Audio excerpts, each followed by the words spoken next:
In the mid-90s, a 27-year-old Mayumi Arashi went to visit a fellow classmate, only to never be seen again.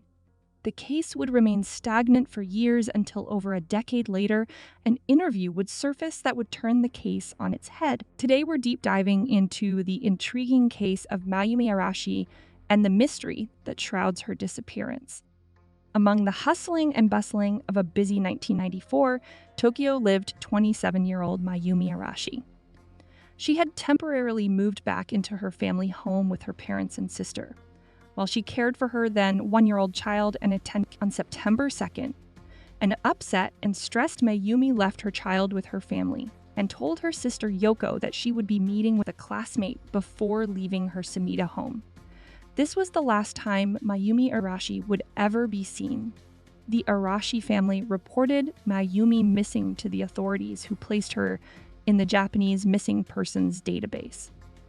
Unfortunately, the story never caught the attention of the larger Japanese public, and a lack of any evidence or leads led to a stagnation in the case. Mayumi would remain missing with no end in sight. The stagnation in the case would remain until an interview aired from the show. The Super J channel ignited the internet's interest in the case. The interview seemed like it would be similar to any other true crime interview, with the host having a series of conversations with each of the Arashi family members, starting with the sister Yoko. While the segment started normally, viewers soon noticed something odd happening in the background. When Yoko and Mayumi's mother appeared behind her daughter looking nervous, she sort of shuffled around in the background, clearly trying to do something without her daughter noticing. She eventually was able to hang up a note on the shelf behind where Yoko was sitting, which everyone disregarded until the father's interview started. More and more people began to realize what the note said. The handwritten note read, "Don't believe Yoko's story." Before we dive into what this note could mean, let's explore what the note is referring to when it says Yoko's story. During Yoko's segment of the interview, she revealed much about the case. Yoko claimed that the meeting between Mayumi and a classmate was a lie. After her sister's disappearance, she found a handwritten confession note from Mayumi admitting to an affair between her and a man, listed only as in the note. She states that somehow betrayed her and asked for forgiveness from her family. Yet, oddly enough, Mayumi left A's number in the letter. According to Yoko's story, she later received a call from A himself, who said that he was with Mayumi before her disappearance and that he hoped whoever was responsible for her disappearance would be sent to prison if her body was found. The more you hear about Yoko's story, the more it starts to fall apart.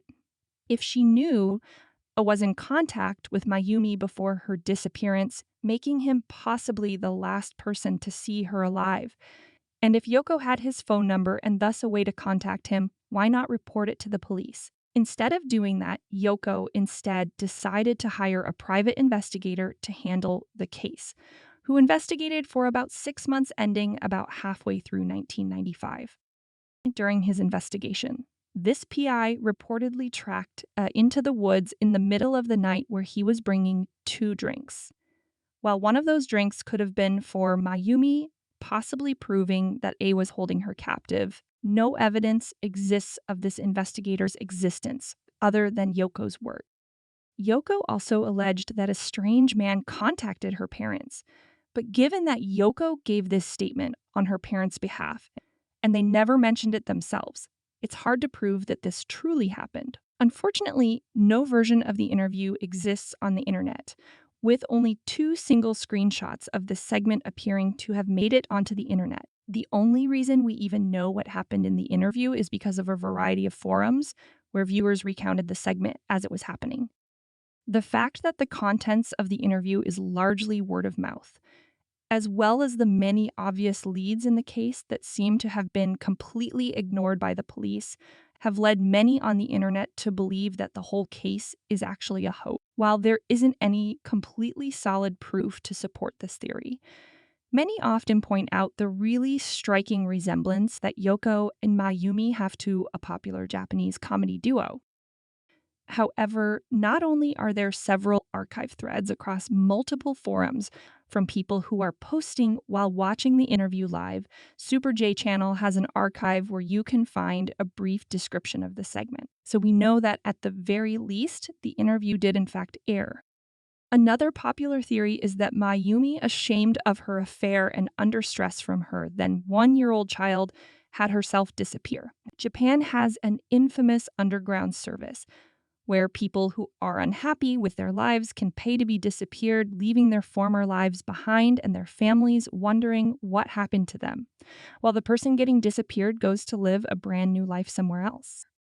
Given the kind of stresses and pressure many Japanese people talk about experiencing in their culture, it's very possible that Mayumi was so upset over the way her life was going that this was the only way she could see to move forward. While this is certainly one of the less sinister theories that have been floating around the internet, it's no less sad if this theory really is true. It's so horrible that this woman felt the only way she could be happy in her life was to abandon her child and leave her family scared over her fate while she began a double life. Who knows where? Moving back to the sinister theories, another popular stream of thought has to do with some aspects of this case we've left mostly unexplored. While not much is known about them, the audiences who watched the interview noted how the mother seemed to be more attached to Mayumi than she was to Yoko. While this could definitely be explained away as a mother worried about mourning over her daughter who was missing versus her daughter who was still at home, others think it points to something more disturbing. Could the mother be over-exaggerating her love for Mayumi, so no one would suspect her and her husband of doing something to their daughter? With Mayumi's unfortunate living situation and the possibility that they could have found out about the affair, maybe they were so concerned with their family's pride and honor that they decided to deal with their daughter, either by sending her off or possibly even killing. Then, to make matters worse and to protect themselves from scrutiny by the police, the parents decided to put all the attention and suspicion onto Yoko by placing the note that got everyone's attention in the first place, urging audiences to trust them and to distrust Yoko, despite them having done nothing to prove that we should believe their words about Yoko. The last major theory about this situation, and the one that's probably the most popular belief, is that Yoko killed her sister. Yoko's story is flimsy and suspicious, to say the least, with many loose ends and many obvious leads that seem to have been completely ignored and blatantly not taken to the police. Not to mention that if you don't believe what Yoko said about Mayumi's letter and affair and the mysterious Mr., then Yoko was the last person who saw Mayumi alive and was, in fact, the only person who Mayumi supposedly told that she was leaving to go see a classmate. The main issue myself and others see with this theory is motive. Why would Yoko feel the need to kill her sister? It was unlikely that it was related to jealousy over her life. Maybe it was possibly related to her parents seeming to prefer Mayumi over Yoko, but with so little information on the family outside of this one interview and word of mouth, it becomes incredibly difficult to say. One major issue with this theory is arguably one of the most shocking recent developments in this case. Yoko Arashi has been missing since 2013. She isn't listed in the official Japanese missing persons database. But according to a variety of Japanese forums and blog posts, Yoko seems to have been missing for years with next to no leads about what could have happened to her. Could she have disappeared herself in a manner possibly similar to her sister? Or were both daughters the unfortunate victims of their parents? It doesn't seem like we'll be finding out anytime soon. It's been over 15 years since Mayumi Arashi first went missing, and since the interview in 2011, any new leads and information have been scarce to say the least. It seems the police themselves have also completely given up on finding Mayumi. While her database entry used to show a photo of her as well as some information about her, it has since become a dead link. However, back in 2015, the page simply read, "Thank you for your cooperation." Could this have been a message that the police had found out what happened to Mayumi and were simply keeping it under wraps for the sake of the family? Or was this their way of saying that they had given up on solving this case and that maybe we should simply let it rest as well? The intriguing case of Mayumi and the Arashi family is the perfect storm of incredibly interesting nuggets of information that are just juicy enough to help people form theories that seem like they could be true. But there is such a lack of concrete proof and evidence of anything that nothing can be truly proven or disproven with any level of certainty. All we can hope is that wherever Mayumi and her sister Yoko are, they are at peace and that the child Mayumi left behind can grow up to live a better life than the mother that left her too soon. This is the end of the story, at least for now. Comment below any theories or thoughts you have about the case, and let us know any other videos you would like to see us make in the future. Thank you for watching, and we'll see you in the next one. Christmas is meant to be the most wonderful time of the year, gathering joyfully with family and loved ones.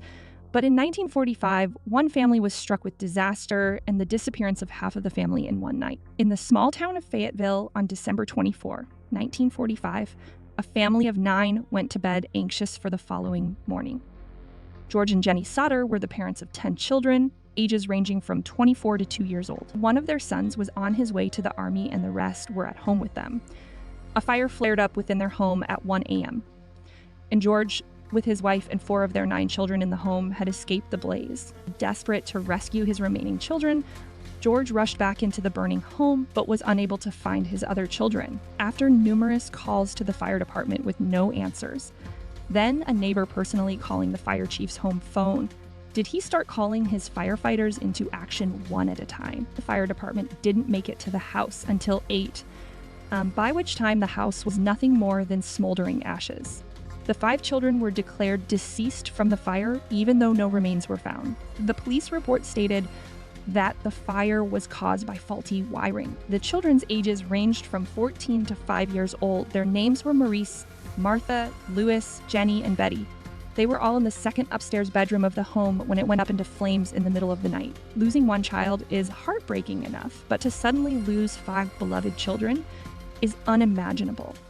The Sodders started piecing together strange events in the month before the fire of their home and the disappearance of their children. A strange man visited their home when he suspiciously went to the back of their home and told George that the 2 separate fuse boxes would cause a fire someday. Even though George had the wiring inspected and it was declared to be in fine condition. Near that same time, a man trying to sell life insurance told them, "Your goddamn house is going up in smoke and your children are gonna be destroyed.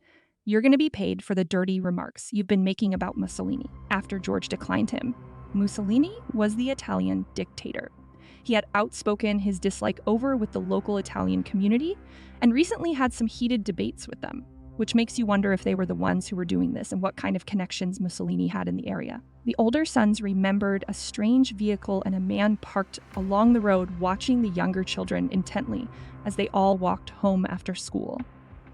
Before Christmas break, Christmas morning around midnight, Jenny had a strange phone call from an unknown woman asking for an unfamiliar name. All she could hear was laughter and the noises of clinking glasses. An hour after the strange phone call, a loud thump on the roof woke Jenny up in the night. Then a rolling sound followed by silence. Not paying attention or being suspicious, she went back to sleep with her family. But soon after the noises from the roof disturbed her sleep, a fire started engulfing the home after the fire. More strange events and discoveries continued to pop up. What looked to be the remains of a pineapple bomb was discovered by one of the daughters in the dirt where the home once stood. A neighbor came forth stating, they saw a man with a block and tackle for moving car engines was there the night of the fire, which could have been the cause for the family car to not start. Inspectors also concluded the electrical lines were cut rather than burned, meaning faulty wiring was not the real cause of the fire, despite what the official report stated. This made sense to the Sodders since there were lights on in the downstairs rooms before the fire. Then witnesses started to come forth about seeing the 5 children hours to weeks after the fire, all in the company of 4 Italian persons who were hostile and suspicious, each witness farther from the town of Fayetteville. Things continued to spiral around as the family investigated more and more, uncovering secrets about the people who were supposed to have been helping them find their children or even put out the fire that night. Years later, we always think of the fire department as reliable and dependable. But this wasn't the case for the Sodders. After hiring a PI, they discovered some things about the people in the months before the fire. It was discovered that the insurance salesman who threatened George was a member of the coroner's jury that deemed the fire to be accidental. Strange coincidence, right? What could this guy's motive be to lie about something like a house fire? The PI also uncovered a piece about the fire chief who had stated at the home that there were no remains but whispered to others that there had been remains found. Desperate, George and Jenny got the fire chief to show them where the remains were and dug them up. Unfortunately, after sending the remains to a specialist, it was reported that the remains were a beef liver that was untouched by the fire. The fire chief later admitted to planting the beef liver in an attempt to placate the family enough to halt further investigations. He's a fire chief you don't want in your community, and why would you want to get them to stop investigating the destruction of their home and the loss of beloved children? Years passed and tips and leads still kept coming in, keeping George and his family determined to find their children. George followed many leads himself, but always came back empty-handed and with more questions than before. After seeing a newspaper piece about children in New York City, George rushed up there as one of the girls looked exactly like their missing daughter, Betty. Unfortunately, he never got to meet the girl as the parents refused him and shut him out completely. They even refused so much as to speak to him, which is even stranger. In 1949, the Sodders decided to mount a new search of the destroyed home in the hopes of finding more clues or new evidence on what happened to their children. They brought in Washington, D.C. pathologist Oscar B. Hunter, who conducted a thorough excavation of the home. Mostly small items were found, such as coins, but the discovery of vertebrae was the most important. The bones were sent to the Smithsonian to be tested, and the results were strange. They were deemed to be from an individual estimated to be between 16 and 17 years old, but the max age could have been 22. The oldest Sodder boy missing was 14. But the report noted that the 14-year-old boy could have physical maturity signs similar to a 16 or 17-year-old.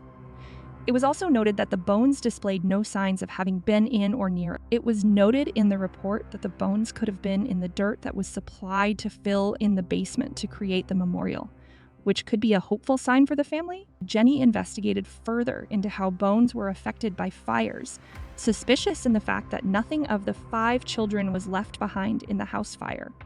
She conducted her own experiments with different animal bones and always got the same result: burnt and charred bones. The house was only burned for roughly 45 minutes, which alone is not long enough to destroy a human skeleton, let alone 5 of them. A coroner from a funeral home explained to Jenny that a house fire would have left behind skeletal remains as a body burning.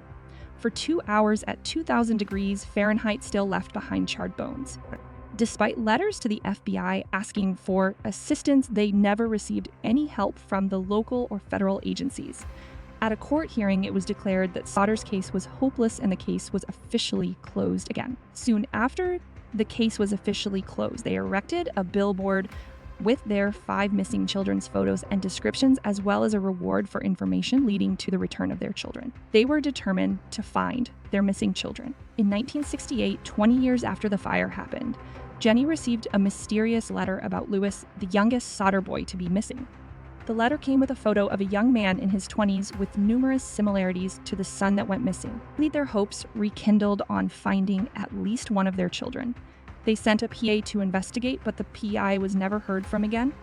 They never published the letter, fearing harm would befall their son if they gave away the return address of the letter.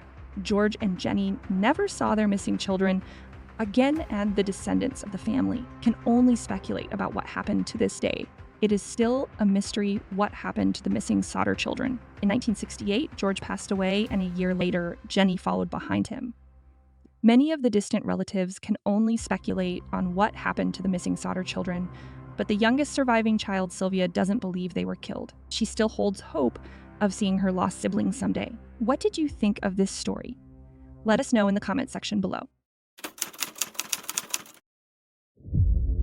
Murders are always gruesome in tragic events, no matter where or when they happen, but some murders are worse than others, and when they go unsolved, it becomes more traumatic to the family of the deceased. One such case is the still unsolved murder of Katarzyna Zowada, a Polish college student who was maliciously murdered and skinned in 1998. Katarzyna was a student at Jagiellonian University located in nearby Krakow. where she was studying religion.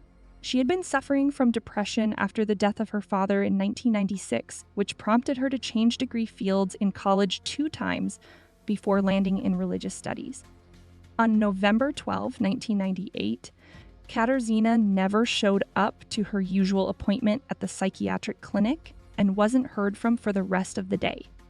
That evening, her mother tried reporting her as missing, but the police told her she needed to wait 24 hours before filing a missing persons report. The next year, in January, a whole human skin was discovered caught in the propeller of a pusher tugboat called the Elk in the Vistula River by the crew, and DNA testing proved it to belong to Katarzyna Zowada. Later that month, one of her legs was discovered in the same river. The skin suit was missing the arms and face, except for a single ear that was still attached. Katarzyna's skin had been removed with surgical precision and prepared to be worn as a suit, which was similar to another case in the area already. Police first thought that a young man by the name of Vladimir W. had committed her murder as well. After finding his father beheaded and skinned in the basement of their home in the same manner, his face prepared as a mask which he wore and tricked his partially blind grandfather into thinking he was his father for an entire day. No evidence was shown to link the 2 cases, though, despite the 2 being in the same town and within decent proximity of each other. This young man was disturbed, but he kept his murdering within his own family and not strangers. A year later, the case was formally dropped due to lack of evidence and a body, although some investigators did spend their free time looking into credible leads wherever they could. Despite their valiant efforts, any leads they found always led to nothing. In 2012, the case was handed over to an X-Files team who specialized in solving cold cases. Katarzyna's body was exhumed and a new autopsy was performed thanks to advancements in forensic technology. They were able to do numerous tests and follow up on leads that were deemed dead ends, where they finally got some new evidence to follow. After having the leg examined by Professor Duarte Nino Vieira, a Portuguese specialist in forensics and a June expert in the field of signs of torture on the human body, he confirmed that Katarzyna was tortured before being killed and that a unique style of martial arts was possibly used against her. Contact scans also concurred with Professor Vieira's findings, revealing painful and lethal incisions on her groin, neck, and chest, as if being kidnapped wasn't bad enough. The poor girl was also tortured to death and possibly even skinned alive. The style of martial arts was never disclosed, keeping it as vital evidence in the case. We've all seen one version or another of the Karate Kid and the commercial ads for the Netflix series Cobra Kai based on the original movies, plus the UFC and Bellator fighting competitions. It's no surprise that martial arts were used as a torture method, as it can be a brutal method of inflicting pain on another person. The main suspect of the case was Robert J., who had been a person of interest back in 1999, but nothing had ever been done back then. He is easily qualified to have been Katarzyna's murderer, given his knowledge, relationship with the victim, and previous employers, not to mention his training in the same form of martial art. He was a creepy guy for sure. He worked for a dissecting lab that specifically dealt with human corpses, so he had the know-how on bodily dismemberment right there. He also worked for the Krakow Institute of Zoology that specialized in animal skin processing, from which he was terminated after he killed all the rabbits in the unit. He claims he had no idea why he did that at all. Was it a true blackout moment or just a facade to keep from getting incriminated? In 2017, he was arrested and his shower frame and bathtub were taken in for further testing after traces of human blood were found. Letters and eyewitnesses showed he knew Katarzyna. He fit the psychological profile to a T. He was seen visiting her grave numerous times. He was known for harassment towards women. He knew the victim and knew the particular martial art style used to torture her. His arrest was due to a letter from a friend of his to the police, but the letter has been kept secret and under tight security. He was charged with aggravated murder of particular cruelty and is still in prison as the investigation continues to this day. Despite the mounting evidence against him, he claims to not know who Katarzyna Zowada is. If he didn't know her, then why was he visiting her grave specifically? Most people don't visit the graves of someone they didn't know existed, let alone visit it multiple times. The exception to that would be war veterans who died in service or as a way to be respectful to men and women who defended our homes during times of crisis and suffering on national holidays. He's still in prison to this day as further investigations are underway. More evidence is being gathered. 2 decades later, any remains of her body still have not been found, only the skin from her corpse and one of her legs retrieved from the river, as well as a piece of clothing. Katarzyna's murder is still technically unsolved, but headway is reportedly being made in the case even to this day. Katarzyna's murder is described as the most gruesome in Polish history, given the circumstances in which she endured during her torture and death. It's a wonder it didn't reach the ears of the US. Until 2012, when the investigation was formally reopened, we can all only hope that her mother is given peace with the closing of her daughter's case as it is finally solved. What did you think of this story? Let us know in the comment section below. Murders are always a tragedy for innocent victims and their families. Some murders go unsolved for decades before being solved, and some remain unsolved despite the efforts of law enforcement. Some murders leave the police baffled and clueless with the current technologies at hand. And it's usually only when forensic sciences have greatly advanced that headway is made on those cases years later. The 35-year-old murder of Bristol, Virginia local Mai Helvey, is a puzzling one for the local authorities and is one of the only unsolved cold cases for that side of the city of Bristol. Mai's death was the first recorded murder in Bristol, Virginia since 1982 until recently. Not at a bad record considering New York City had an astounding 2013 reported and suspected murders in that year alone. That's not including robberies or any other reported crimes. Bristol is divided into two, one half of the city sitting on the Tennessee side, and the other half of the city sits on the Virginia side. It's nicknamed the birthplace of country music and has a museum of music. It's also home to the infamous fastest half-mile track in NASCAR, the Bristol Motor Speedway. Maya was born Nak Maidang on October 21, 1953. She was only 30 years old when she was brutally murdered in her shop and home in Bristol, Virginia. The couple had bought a home on Lawrence Avenue, which they renovated, the lower half into a craft shop for Maya and the upper floor being their residence.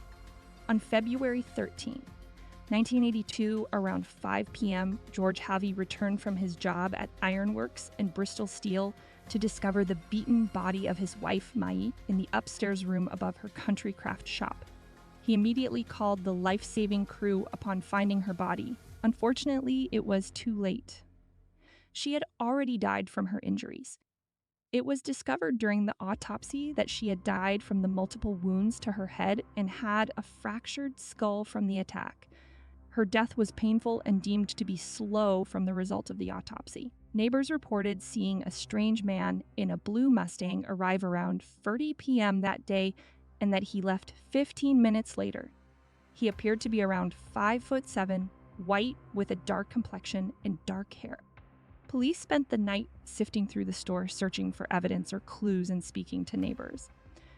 Unfortunately, they didn't uncover much of anything that could be tested with the technology they had available. Any trace evidence was still kept in the hopes it could be used as testing became more advanced and accurate. Even after interviewing Mr. Helvey, they didn't uncover any information as to who or why someone would want Mrs. Helvey killed. According to the local papers, Mai was a Vietnam refugee and was forced to flee her country. Later, she attended Radford College, which is where she met George. Police revealed that she was the daughter of a former South Vietnamese attaché to Thailand and was the niece of Vietnam's last president, General Duong Van Bigman, making her murder a suspected political assassination and that a professional assassin was hired. But no evidence was found to lead in that direction. A friend of mine and former coworker Patsy McKee said Mai was an artist that worked with pottery painting and silk arrangements, some of which she sold through her craft shop. In February 2019, investigators stated that mitochondrial DNA evidence was found, but unfortunately, it ruled out one suspect and didn't produce any other new leads, leaving only more questions behind. Helvey's murder is still unsolved despite advancements in technology and forensic sciences today. Police say that the case will not become any easier to solve, especially since potential witnesses have either moved or have passed away. Detectives say it becomes harder to solve cases like Mai's as time passes, and it has been hard to get in contact with any of her living relatives because they live in countries around the world or have moved on from the tragic event. One of the suspects the police had was a Vietnam veteran who was seen leaving the home on the day Ma was killed. But with no evidence, they could not build a concrete case against any suspects. This made them suspect a hate crime since Maya was from Vietnam and was the niece of a political leader in the country. That scenario is not too far-fetched either, as some veterans from the Vietnam War are still stuck in the ways of hate towards Vietnamese Americans, despite the relative peace with the country. But it's not just those veterans who still hold hatred in their hearts. Any person could hold such a grudge, which is why a hate crime has not been eliminated as a possibility for Mai's murder. Any other findings on the case are not available or hard to source outside of the local police department. Since the murder, police continue to submit what evidence they have for testing as new methods and technology advances.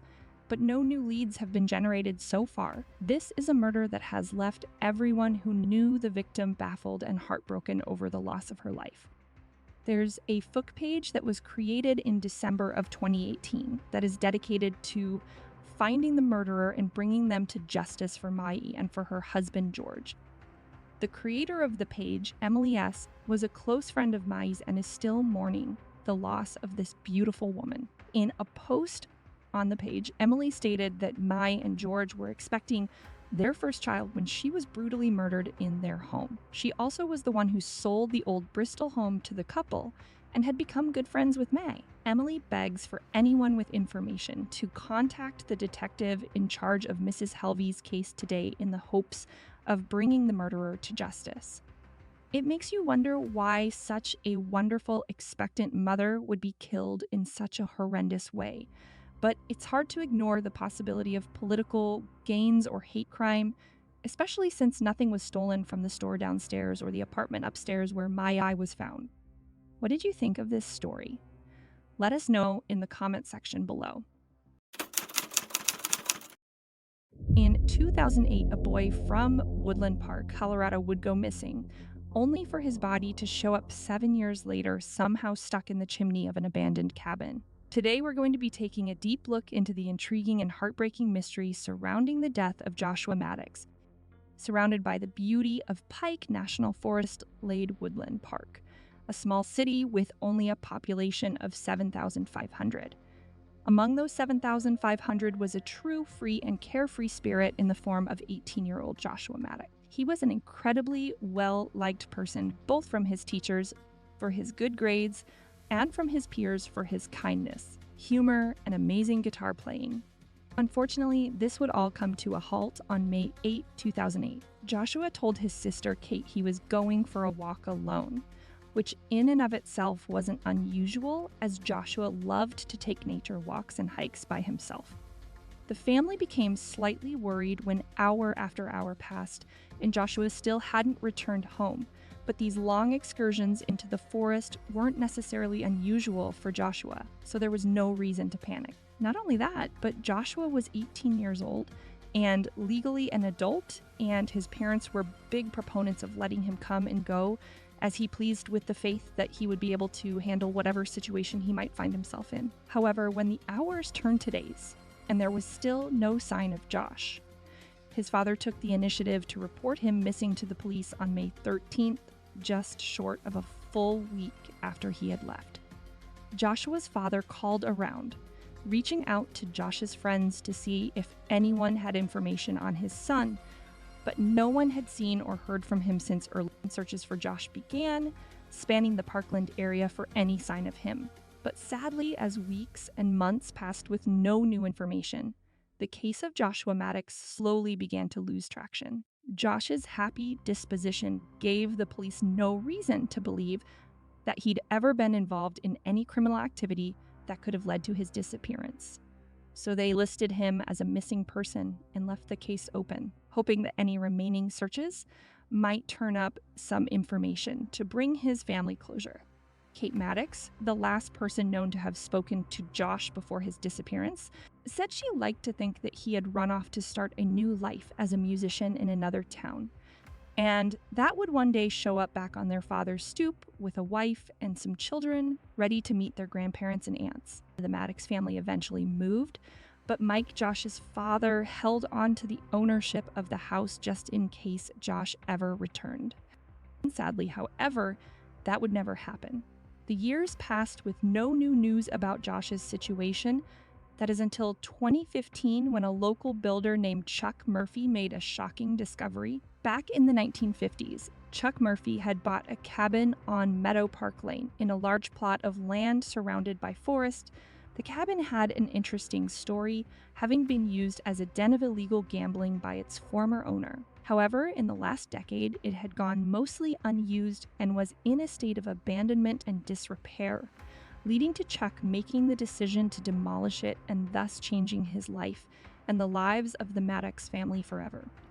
While demolishing the cabin, construction workers found a decomposing skeleton wedged into the cabin's chimney. Through dental records, the police were able to identify the body as Joshua Maddux. While this gave closure to a missing persons case that at this point had been open for 7 long years, it also raised a lot of questions. How did Joshua end up at that cabin? Had he been murdered and placed there? Was the death merely an accident?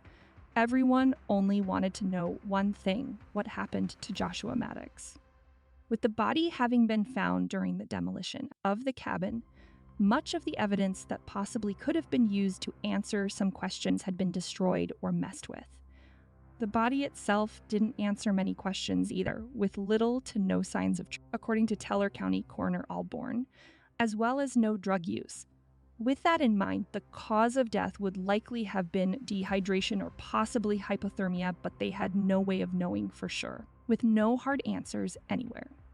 Joshua Maddux's death was ruled an accident on September 28, 2015, a month after the body had been found and 7 years after he had originally gone missing. The most promising theory the police had was that somehow Joshua must have climbed onto the roof of the cabin and fallen into the chimney, getting himself stuck and slowly freezing or dehydrating himself to death. While this theory became mostly accepted, one individual had his own ideas. Chuck Murphy, the owner of the cabin. He found this theory incredibly hard to believe, as he knew there was a rebar cage covering the top of the chimney. If this was there, then there was little to no way that Joshua could have broken it apart to fall in the first place. This wasn't the only issue with the police's theory. Joshua's body had been found mostly naked, wearing only a thermal shirt, with the rest of his clothes resting by the base of the fireplace. If he had fallen in, then how had he taken off his clothes while apparently stuck, and how had he managed to throw them outside of the fireplace? Not only this, but the last time Chuck and his family had been in the cabin, the fireplace had actually been blocked by a custom-built breakfast nook. This means someone would have had to pry it off and move the breakfast nook to even access the fireplace. So even if Joshua had somehow been able to remove them and throw them outside the fireplace, who unblocked the entrance to the chimney? With all this information, the coroner's cause of death was becoming harder and harder to believe. But if it really was murder, then who could possibly have committed the crime? The identity of the possible murderer had left everyone. Joshua had told Kate that he was walking out alone that fateful day, nor did he have any enemies who might want to hurt him. It seemed like there was no clear way to turn. That was until a thread popped up on the website Reddit, of all places. In 2016, a whole crass Reddit thread was started asking people who knew real-life killers to share their stories. One anonymous user posted a story that seemed all too familiar to many people. User Jenamingina wrote that their good friend Josh had begun to hang out with this teenager named Andy, and heard Josh say that the two of them were planning a trip down to New Mexico. After Joshua disappeared, the user forgot about Andy. That is, until someone showed them 2 articles chronicling Andy and the murder he was charged for. Andy had apparently made good on his plans with Josh and went down to New Mexico, only to be the perpetrator of a fatal stabbing, and even claimed to have stabbed another woman and shoved her in a barrel. Not unlike Josh being shoved in the chimney. The Reddit user in question, of course, connected the dots about Andy and Josh and immediately went to the police to report their hunch. However, the police were not interested. At the time of them reporting this possible lead, nobody had been found and Joshua was a legal adult, meaning that the police didn't really care enough to look into them. Apparently, one of the cops told the user that Josh was actually alive and living in the next town over, which is obviously not true. With all this stacking up, it's incredibly easy to believe that Andy might have met up with Josh at some point and led him to the cabin where something inevitably went down that led to Andy murdering Josh and stowing his body away in the chimney. However, this theory comes with its own flaws. Up to this point, Andy seemed to have a penchant for stabbing people, but Joshua's body showed no signs of trauma. There's also no real proof that Andy and Joshua were friends. While the story seems to have enough circumstantial details to make it seem real enough, everything we know about Josh and Andy's relationship comes from an anonymous Reddit user who could have been making everything up, for all we know, with no actual evidence. This theory remains just that, a theory. There is one other major flaw with the murder theory. Chuck Murphy mentioned that there was a rebar cage covering the top of the chimney, which would have prevented Joshua from falling in accidentally. However, Murphy repeatedly described this cage. At one point, the cage was described as rebar witch Joshua, who at the time would have been around 150 pounds, would have had no chance of breaking. But he later described it as a metal mesh, which seems like it could have been easily removed. Not only were there these inconsistencies, but the police actually stated that they never found any such chimney covering on the premises at all, though it is entirely possible it was hauled away for scrap by the construction workers before the police could get to it. Murphy also noted at one point that the fireplace had a helilator insert, which others have since pointed out would have stopped someone from standing up in the fireplace or somehow cramming the body in there. Well, at first glance, many of these theories seem true, ranging from an accidental fall or an intentional murder. But when you dig deeper, nothing seems to make sense and you end up with more questions than answers. It's currently unlikely that we'll ever get true confirmation on what happened to Joshua, with too much information simply left undocumented or obscured by the active construction that was happening at the crime scene. This unsolved case is one of the most mysterious we've ever come across and is as intriguing as it is heartbreakingly tragic. Joshua Maddux was a genuinely good human being, with a knack for art, music, and writing, and a truly free spirit. The fact that anything this heinous could have happened to someone like him is awful. This is the end of the story for now. Please comment below with your thoughts about the situation or any other stories you'd like us to make a video about. Thank you for watching, and we'll see you in the next one.